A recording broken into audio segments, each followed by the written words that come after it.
Hey everyone, Grimm here with another weekly reading update.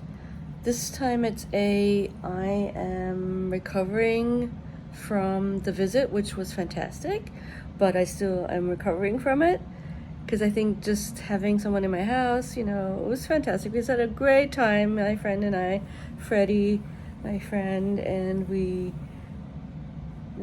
just really talked a lot and ate really good food from Trader Joe's, and we went out and we had a little party. It was just fantastic. So this is just going to be a short update because of course I didn't get much reading done this week. I still have an extra video where I talk about some purchases that I've made, but I don't think I want to do that now. So this is just like a little mini update. And the only book I have kind of with me right here is The Duke's Children, which I'm not very far in. Really not. But it's already great. So this is Trollope, and I kind of wanted to sort of go over why he's so good. So I'm going to read a 600-page novel, which is... So The Duke's Children, as I've mentioned before, is the last in the Palliser series. So... basically, if you're Trollope for beginners, you got to start with Barsetshire Chronicles, Barsetshire novels. That's like The Warden and Barchester Towers and what are the other ones? Well, there's The Small House at Arlington and the other ones.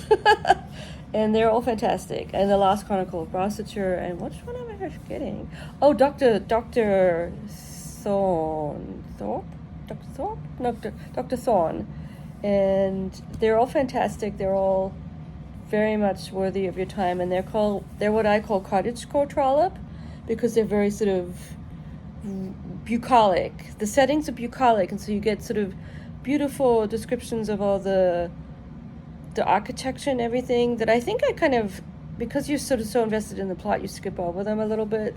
If I reread them, I'll pay more attention to the setting, the vibe. And then Palliser is urban political Trollope, which, to be honest, so I read all of the Barsetshire ones, which means it took me many years to finish the whole series because I'm slow. And then Palliser, I finally honed in on, is it Simon Vance, or is it someone else who reads them so well? Vance I associate more with Dickens. Anyway, I listened to them and then would sometimes read along, which meant they went so much faster. I read like 3 or 4 in a year, and they're long. And so my sense about the Palliser ones is they're not as bucolic, because it's the center of town, it's London and Parliament. But the plots are sort of more page turnery, and I think part of it is that he'd become a bit more famous, and they were published in terms of, they were serialized, I'm pretty sure, and so the plots kind of pick up and you want to find out more. So, and the settings and all the political stuff is interesting, although even if it's political, I recall that in like Phineas Finn, they spent a lot of time in Scotland at some estate. They're always kind of going around different places, so it's not all in London. And also Phineas is Irish, so there's a little bit in Ireland. But like the first one, Can You Forgive Her? No, is that what? No. It's not called Can You Forgive Her. The first Palliser one is something else. Oh yeah, it is. Sorry, I have it right here. Can You Forgive Her, which I like. I like them all. Eustace Diamonds almost like a mystery, has like the crime thing, and same with Phineas Redux, which is great too. And then the Prime Minister, what happened in that one? Oh, why can't I remember that one? Even though it's the most recent. Maybe because it's not as memorable as the others, but it was still good. Well, it's because it's Palliser. His name is Plantagenet. And he's sort of an interesting character because he's confoundedly reserved. And you like him, but he's a little bit hard to have him at the center of your novel, and he had a hard time being Prime Minister. That's what I recall. And he was sort of not a joy. He's like the opposite of a joyous person. He's always worried. He's a good guy, and it's sort of nice of Trollope to make this difficult to make interesting character, a main character, but he does. And so this is the last one, and it's ahead in time. He's not prime minister anymore. He hasn't been for a while. He steps down. The thing about the prime minister is it's very political. It's got the intrigue stuff, and that can get a little tiresome. It doesn't have like first of all, he's not Phineas, who, we have a crush on Phineas, let's face it. Phineas is great, even though he's borderline annoying because he's a little bit passive, but he's a great guy, especially in Phineas Redux. In Phineas Redux, he's fantastic, and we have a crush on him, sort of. But I don't think anyone would ever have a crush on Plantagenet, which is a great first name, Palliser, Plantagenet Palliser. And so it's moved on in time, and there's one big thing that I won't even mention because it's a shock, whatever, but it's all about this guy, and I think it's going to focus on the next generation. It's already started. And so I really contend that one of the best things about Trollope, and it's so different from someone like Dickens, is his ability to stage dialogue between specifically two characters that you know well, or and you get to know them well, and like he's so subtle in how they talk to each other and all the sort of things that are going on beneath the surface. He does a really good job, and so even in the first 30 pages, we have one of these scenes, and it's all about how this friend of the family, who's one of my favorite characters, Mrs. Finn, the lady who ends up with Phineas.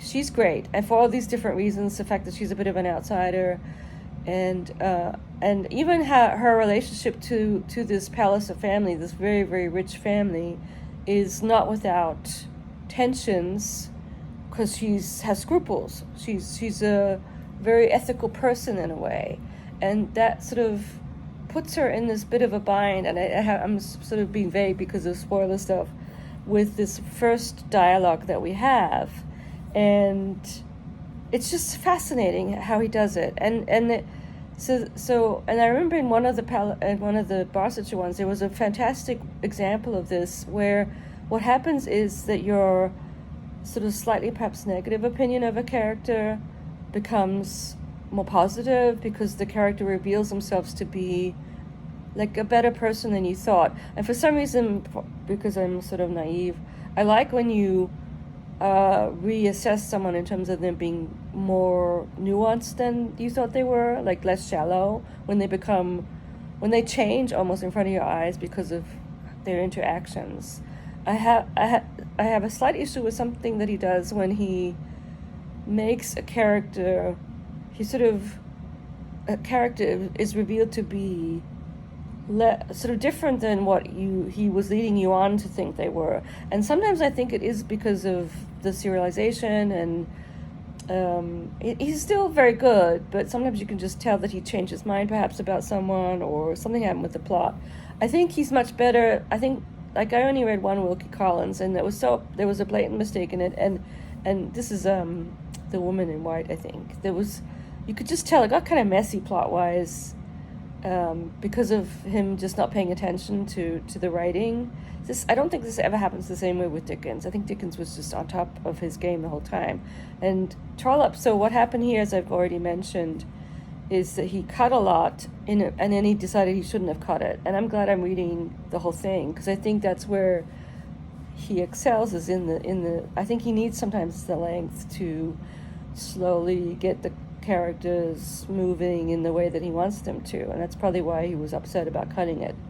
Anyway, even though I'm not very far in, I'm still enjoying it a lot, and I'm also enjoying Tale of Two Cities. I still have to go back and look at the footnotes. Sort of, I want to figure out who, the Defarges are coming and becoming more important, because now we're actually going into the Revolution stuff. And what's interesting about Tale of Two Cities is that Dickens was reading things like Thomas Carlyle's book on the French Revolution, which I kind of maybe think I should read. So he's reading sort of historical accounts of it, and that's interesting too. So that's going well. And is there anything else to report in terms of reading? Well, I'm still getting ready for Grimm, and I have the newer biography that I'm sort of quickly skimming. I can't really say I'm really reading it, just because basically I know the biography of the Grimm, so I can sort of glean it for tidbits of stuff that I didn't know. in preparation of my little chat that I'm going to be having with Christopher. You know what? I think I'm going to leave it as a 10-minute little update because I'm in my chair with my cat. See hi, Shirley. Is she there? Can you see her? There she is. There's Shirley. She's my little nurse kitty. And yeah, I'll chat with you sometime next week, which is when we're going on our little outing to our cabin to celebrate our 27th anniversary of our wedding. My sister asked me this morning, so what is that? If 25 is silver, what is 27? I have no clue. The only other one I know is one that we'll never get to, which is gold. I don't know, but so I'm not sure when I'll update you again next. If I get motivated, I might do these other things that I have in my head. And I hope everyone's doing well. Sorry for sort of rushing through things, but I kind of just want to do a quick update and keep the momentum, keep the episodes coming, so to speak. And I'll chat with you very soon. Bye.